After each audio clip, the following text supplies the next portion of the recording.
न्यूटनचे गतिविषयक नियम. न्यूटनचा गतिविषयक पहिला नियम हा संतुलित आणि असंतुलित बल पहिले आपण बघणार आहोत. संतुलित बल म्हणजे काय आणि असंतुलित बल म्हणजे काय. संतुलित बल, दोन्हीही बाजूंना लावलेले बल समान असते. रस्साखेच आपण तो खेळ बघितला आहे, ज्यामध्ये दोन्हीही बाजूला विद्यार्थी 7 विद्यार्थी असतात आणि दोन्हीही बाजूंनी सारखा बल जेव्हा लावला जातो तेव्हा त्याला म्हणतो आपण संतुलित बल. दुसरे एक उदाहरण की बॉलला आपण दोन्ही हातामध्ये किंवा फुग्याला आपण दोन्ही हाताच्या मध्ये दाबण्याचा प्रयत्न केला, दोन्ही हातांनी लावलेला बल जर सारखाच असेल तर त्याला म्हणू आपण संतुलित बल.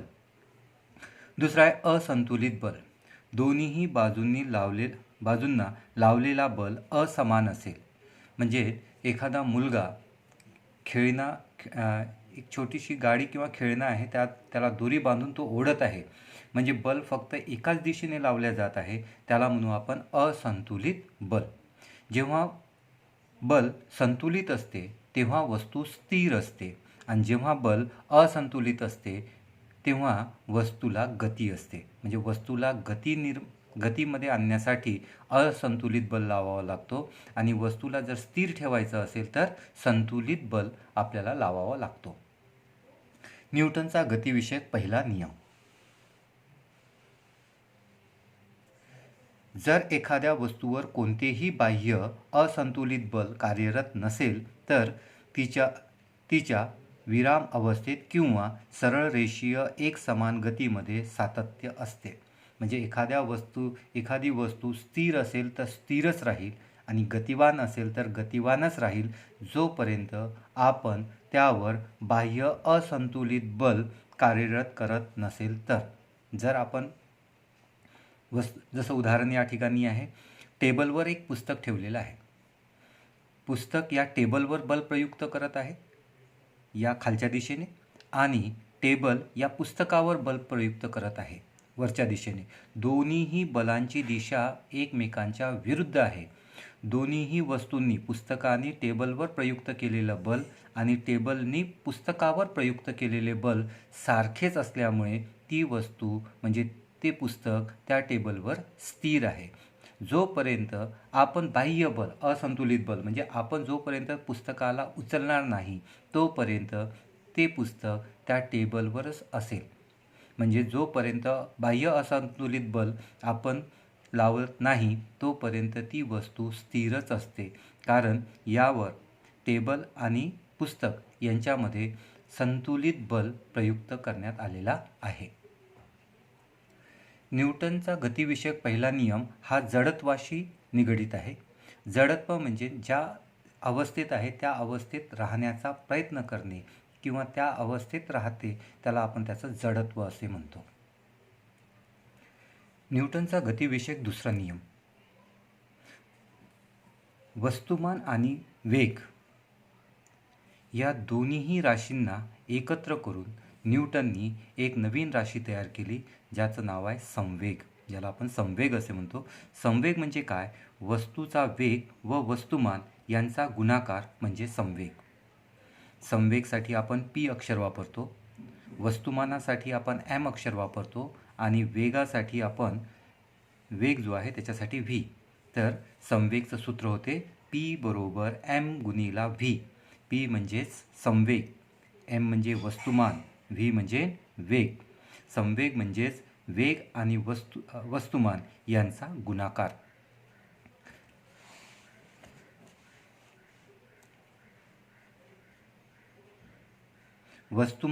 वस्तूचे वस्तुमान आहे m, सुरुवातीचा वेग हा u, त्यावर वस्तूवर प्रयुक्त केलेले बल F आणि बल प्रयुक्त केल्यानंतर t या कालावधीनंतर त्याचा अंतिम वेग होतो v. म्हणजेच m हे वस्तूचे वस्तुमान आहे, सुरुवातीला त्या वस्तूचा वेग हा u आहे. आपण सुरुवातीचा वेग हा u अक्षराने दर्शवतो. जेव्हा आपण F इतका बल त्या वस्तूवर प्रयुक्त करतो t कालावधीनंतर, कालावधी आपण t अक्षराने दर्शवतो, t कालावधीनंतर अंतिम वेग होतो v. तर वस्तूचा सुरुवातीचा संवेग सुरुवातीचा संवेग म्हणजेच वस्तुमान m गुणिला सुरुवातीचा वेग म्हणजे u, m गुणिला u. वस्तूचा अंतिम संवेग म्हणजेच पुन्हा वस्तुमान गुणिला वेग. वस्तुमान बदलणार नाही. अंतिम वेग v अक्षराने आपण दर्शवतो, तर अंतिम संवेग झाला m गुणिला v.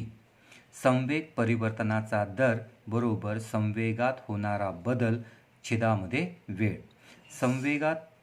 संवेग परिवर्तनाचा दर म्हणजेच अंतिम संवेग वजा सुरुवातीचा संवेग छेदामध्ये काल.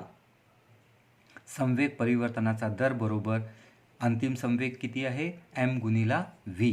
तर अंतिम संवेग वजा सुरुवातीचा संवेग किती आहे mu. तर mv वजा mu छेदामध्ये वेळ म्हणजे t. तर यामध्ये m दोन्हीही संख्येमध्ये m आहे, m आपण कॉमन काढला तर सूत्र झालं m v वजा u छेदामध्ये t. v वजा u छेदामध्ये t म्हणजेच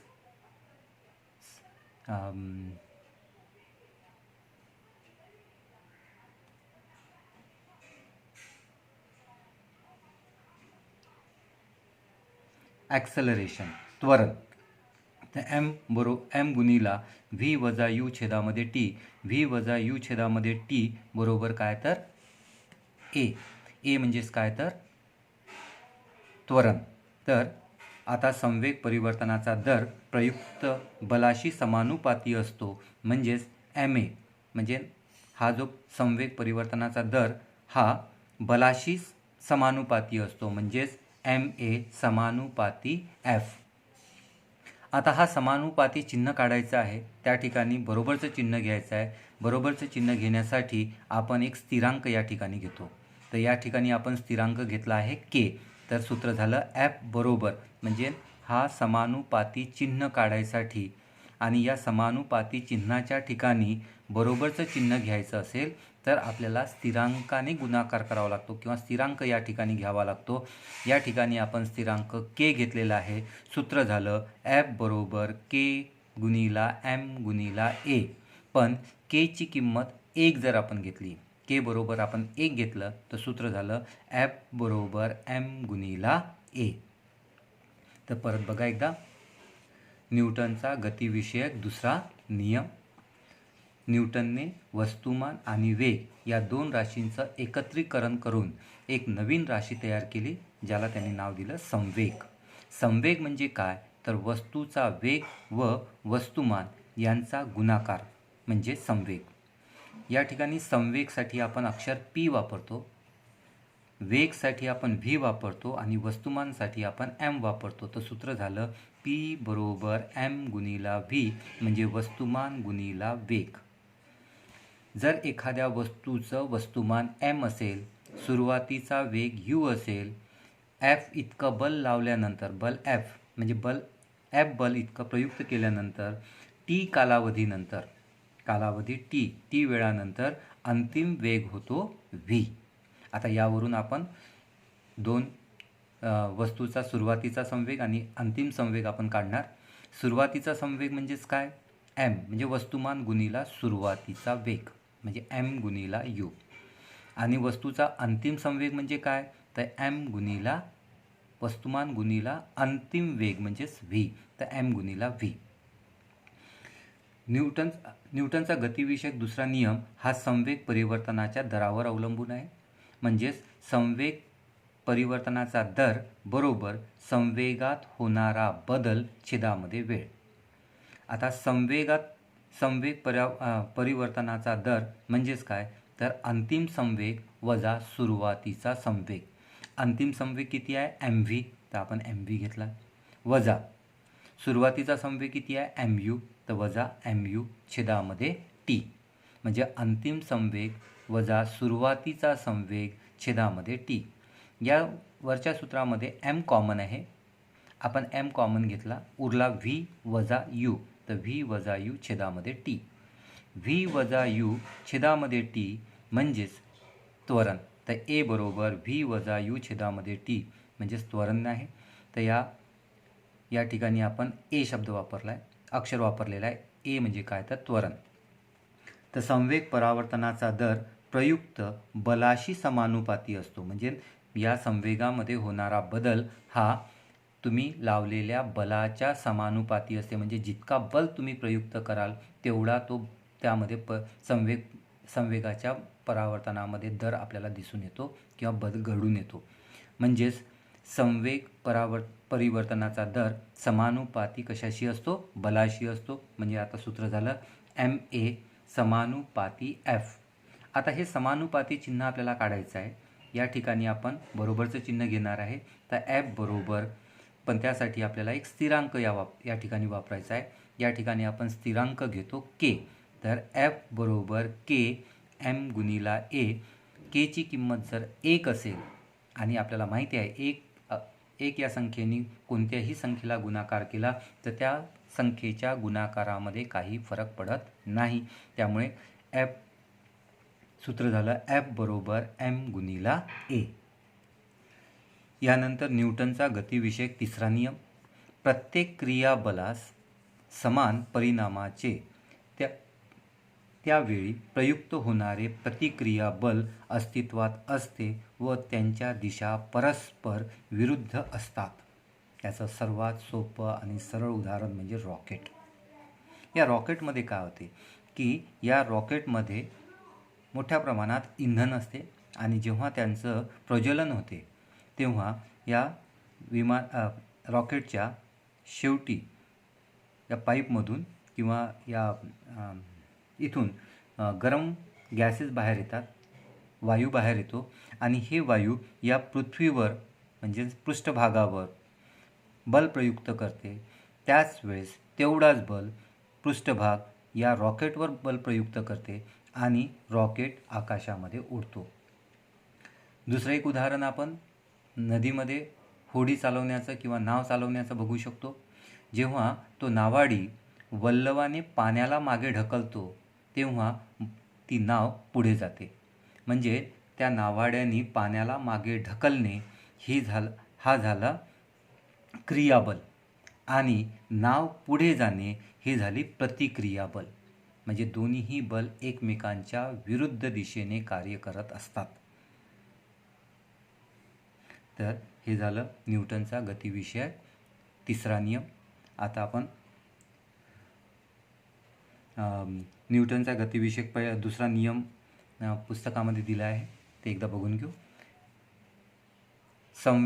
न्यूटनचा गतिविषयक दुसरा नियम. संवेग परिवर्तनाचा दर प्रयुक्त बलाशी समानुपाती असतो आणि संवेगाचे परिवर्तन बलाच्या दिशेने होते.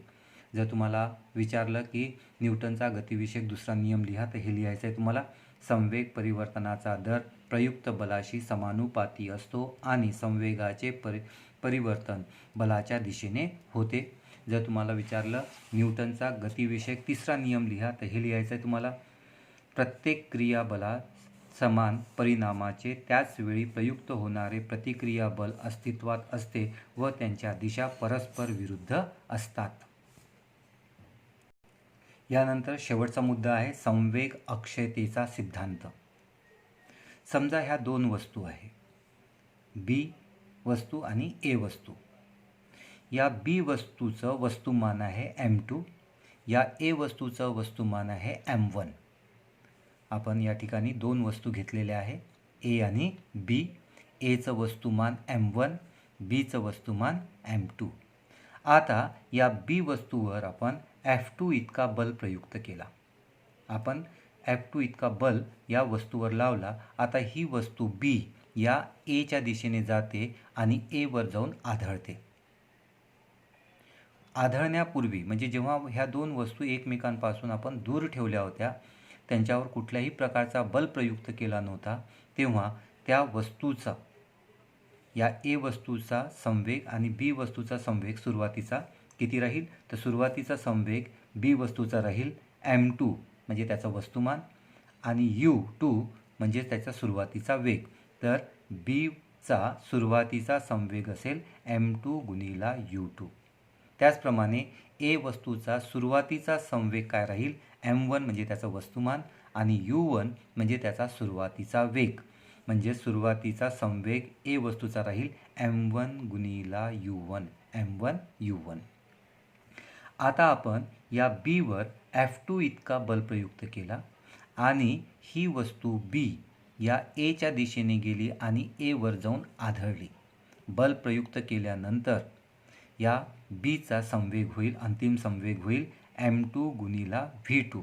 म्हणजे सुरुवातीचा तिचा वेग होता u2 आणि बल प्रयुक्त केल्यानंतर त्या वस्तूचा वेग झाला v2. म्हणजेच m2 गुणिला v2 हा झाला संवेग, अंतिम संवेग बी या वस्तूचा. एचा अंतिम संवेग होईल म्हणजे बी वस्तू जेव्हा ए वस्तूवर आदळेल तेव्हा ए वस्तू गतिवान होईल, म्हणजेच तिचा अंतिम संवेग होईल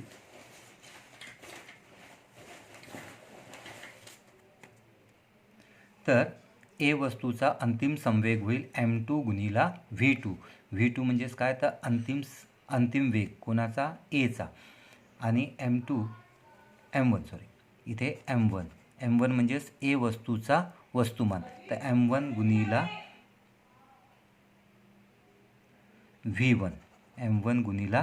v1.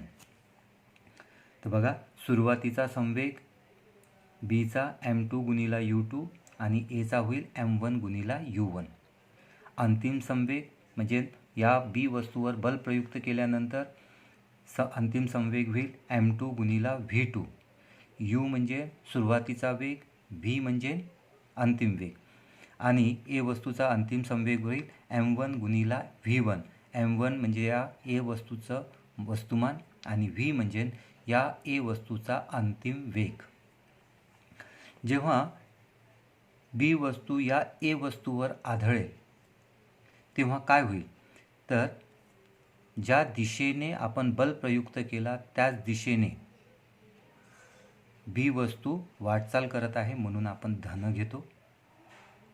धनचिन्ह म्हणजे F2ला आपण धन घेतलं आहे, म्हणजे धनचिन्ह लावलेलं आहे. जेव्हा ही बी वस्तू ए वस्तूवर आदळते तेव्हा ए वस्तू बी वस्तूवर बल प्रयुक्त करते. वस्तू या दिशेने वाटचाल करते, वस्तूवर जाते, समोर जाते, पण ही ए वस्तू बी वस्तूवर या दिशेने बल प्रयुक्त करते, म्हणून आपण त्यासाठी ऋण चिन्ह घेतलेलं आहे. जर दिशा, बलाची दिशा आणि विस्थापनाची दिशा जर सारखीच असेल, इथे बलाची दिशा पण तीच आहे आणि विस्थापनाची दिशा तीच आहे म्हणून धन. या ठिकाणी विस्थापनाची दिशा ही आहे आणि बलाची दिशा ही आहे, म्हणजे ही बलाची दिशा आहे आणि ही विस्थापनाची, एकमेकांच्या विरुद्ध आहे म्हणून आपण ऋण चिन्ह घेतलेलं आहे. तर F2 बरोबर वजा F1. F2 म्हणजे बल बरोबर, आताच आपण पाहिलं बल बरोबर न्यूटनचा गतिविषयक दुसरा नियम, F बरोबर m गुणिला a. तर F2 बरोबर काय होईल m2 गुणिला a2 वजा F1 बरोबर काय होईल m1 गुणिला a1. आता ए म्हणजे त्वरणाचं सूत्र आपल्याला माहीत आहे. त्वरण म्हणजेच काय, ए बरोबर v वजा u छेदामध्ये t. आता हे या ठिकाणी वापरणार. आता F2 आहे म्हणजेच बी वस्तूचा आहे, तर काय होईल m गुणिला v2 वजा u2 छेदामध्ये t बरोबर वजा m1 इथे a1 म्हणजे ए वस्तूचं त्वरण म्हणजे v1 वजा u1 छेदामध्ये t. अंतिम वेग वजा सुरुवातीचा वेग छेदामध्ये t. हे बी वस्तूसाठी, हे ए वस्तूसाठी. बी वस्तूसाठी आपण दोन म्हणजे v2 आणि u2 वापरलेला आहे आणि ए वस्तूसाठी आपण v1 आणि u1. v2 म्हणजे अंतिम वेग, u2 म्हणजे सुरुवातीचा वेग बीचा. v1 म्हणजे ए वस्तूचा अंतिम वेग आणि u1 म्हणजेच ए वस्तूचा सुरुवातीचा वेग. टी कॅन्सल झाले, दोन्ही बाजूला टी असल्यामुळे ते कॅन्सल झाले. आता उरला आपल्याजवळ m2 गुणिला v2 वजा u2 बरोबर वजा m1 गुणिला v1 वजा u1. आता या m2ने आपण या कंसाशी गुणाकार केला. आपण m2 गुणिला v2 म्हणजे m2 v2, m2 गुणिला हा वजा चिन्ह तसाच M2 गुणिला U2 म्हणजे M2 U2 बरोबर. या वजा M1नी जेव्हा आपण या कंसाला सोडवतो तेव्हा कंसाच्या आतमध्ये असणाऱ्या राशींच्या चिन्ह बदलतात. म्हणजे जे धन आहे ते ऋण होईल आणि जे ऋण आहे ते धन होईल. तर M1 वजा M1 गुणिला V1 म्हणजेच काय वजा M1 V1. आणि आता वजा आणि कंसामध्ये वजा आहे त्यामुळे वजा वजा झाला धन. आता ऋण ऋण धन म्हणजेच आता M1 गुणिला U1 म्हणजे M1 U1. आता V एका बाजूला घेऊ आपण आणि U एका बाजूला. इथे M2 V2. आता हा M1 V1 तिकडे नेला आपण अधिक M1 V1 बरोबर M1 U1 जसाच्या तसा लिहिला आपण. आता हा वजा M2 U2 इकडे नेला आपण अधिक M2 U2. आता बघा M2 V2 अधिक M1 V1 बरोबर M1 U1 अधिक M2 U2. हा झाला एकूण अंतिम संवेग. Aचा B आणि A दोन्ही वस्तूंचा हा अंतिम संवेग आहे. M2 V2 हा Bचा अंतिम संवेग, M1 V1 हा Aचा अंतिम संवेग बरोबर एकूण सुरुवातीचा संवेग.